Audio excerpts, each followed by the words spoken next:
Olá, meus amigos, tudo bem com vocês? Vamos resolver uma questão que trata sobre direito falimentar, mais especificamente no que diz respeito aos crimes falimentares, né, que estão previstos na Lei número 11.101 de 2005, assunto que não pode ficar de fora na nossa rotina de estudos, tá bom? Vamos começar?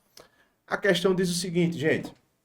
Fernando é empresário e, diante de uma crise financeira em sua empresa, decide ocultar parte do seu patrimônio, transferindo bens de forma fraudulenta em prejuízo de terceiros, tá? Prejuízo de credores, né? Ou de uma forma proibida por lei, para terceiros com o intuito de prejudicar seus credores e evitar o pagamento das dívidas. Olha só que bonito, hein?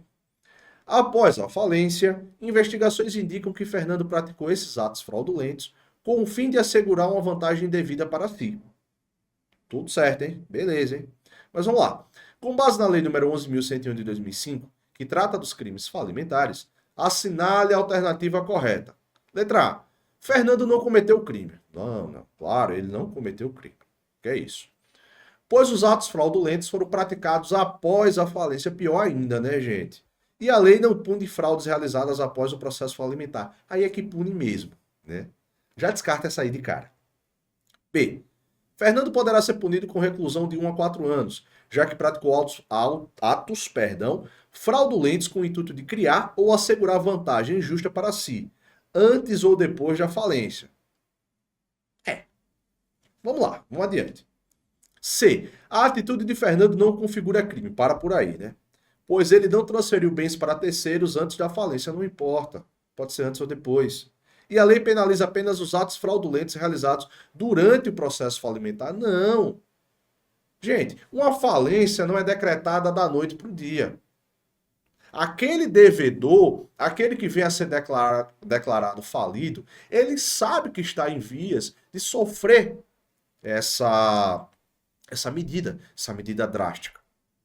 Então, antes de que seja declarada a falência, na maioria das vezes, o que é que esse devedor faz? Muitas vezes ele se desfaz de seus bens. Ele tenta se beneficiar de alguma forma daquela situação, diminuir, talvez, o seu prejuízo, vamos dizer assim, mas às custas dos prejuízos maiores de outras pessoas. Então a lei está atenta também a esse ponto. Tá bom?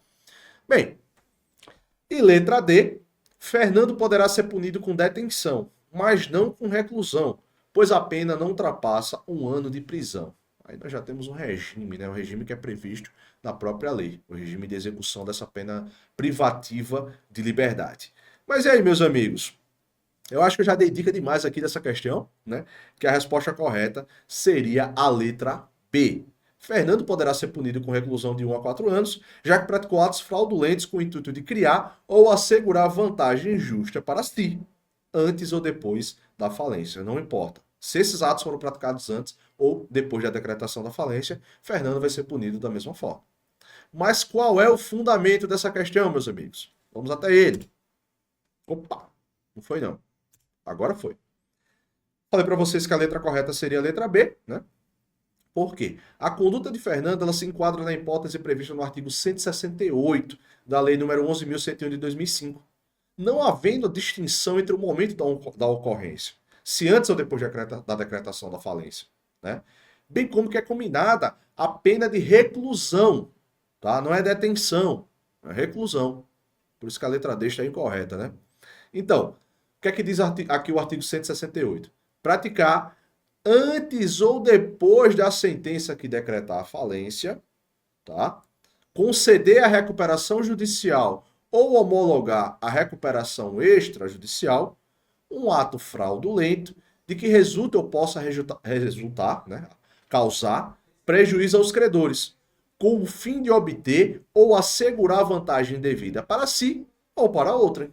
A pena, reclusão de 3 a 6 anos e multa.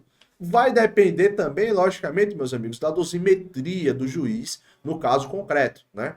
A avaliação das circunstâncias judiciais, das causas de aumento, ou de diminuição de pena, e etc. Tá? Não é uma questão, um número exato aqui, entenderam? E, em relação às assertivas incorretas, a letra A está incorreta pelo seguinte: né? Esse artigo 168 que nós lemos, ele estabelece que o devedor pode ser punido por atos fraudulentos praticados, tanto antes quanto depois da falência. Foi o que eu destaquei para vocês. A letra C, porque ela está incorreta. O mesmo fundamento, né? Ela não exige que a fraude seja cometida antes da falência. Pode ser depois também, tá? Não é somente antes. Pode ser depois da decretação da falência.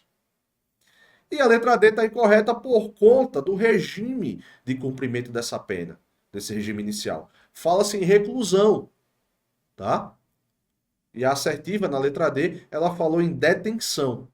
Ok, meus amigos? Então, resposta correta, a letra B, tá bom? Então, vou ficar por aqui. Deixo para vocês um abraço e até a próxima. Valeu!